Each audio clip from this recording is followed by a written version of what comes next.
Today I discuss about acceleration. There are two types of acceleration. First one,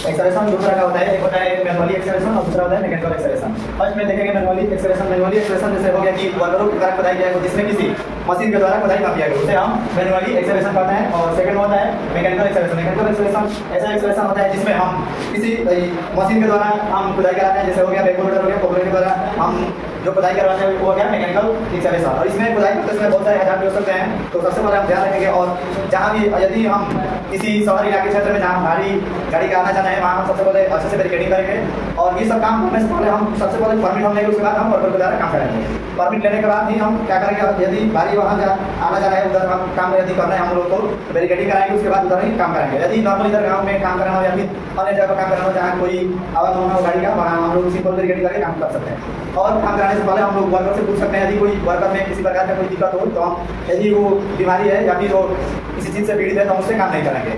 और जो भी worker है उससे हम सेफ्टी बोलेंगे, कोई भी वर्कर हो एल्कोहल ड्रिंक करके काम करना है या फिर चक्कर आ सकता है, इससे इजी पहुँच सकता है। और सबसे पहले काम कराने से पहले हम देखेंगे कि वर्कर जो भी है वो अपना सेफ्टी शूज, हेलमेट और रिफ्लेक्टिव जैकेट और ग्लव्स, मास्क सब, क्योंकि एक्सेलरेशन करते समय उसमें से डस्ट भी निकलता है जो कि हार्म हो सकता है उससे। एक्सेलरेशन करते समय नीचे से टॉक्सिक गैस भी रिलीज होती है, इसके लिए मास्क भी जरूरी है। और एक्सेलरेशन यदि ज़्यादा डीपली हो तो वहाँ से वाटर भी निकल सकता है, और वाटर जब निकलना चालू होगा तो एक्सेलरेशन को बंद करेंगे। यदि एक्सेलरेशन चालू रखें तो मिट्टी दरार मारकर बस सकता है, जिससे वर्कर की मृत्यु हो सकती है। और भारी गाड़ी का आवागमन साइड में ना रखेंगे, और जो भी मिट्टी निकलेगा उसको हम लोग 2 या 3 मीटर के बाहर ही रखेंगे, क्योंकि यदि मिट्टी पास में रहेगी प्रेशर ज़्यादा होगा, प्रेशर बच सकता है। तो इसलिए एक्सेलरेशन करते समय ध्यान रखेंगे। और नीचे उतरते समय हम लोग सीढ़ी का यूज़ करेंगे, ना कि ऊपर से कूद जाए। यदि ऊपर से कूदते हैं तो हमारे पैर भी फ्रैक्चर हो सकती है, तो इसलिए हम लोग सीढ़ी का यूज़ करेंगे।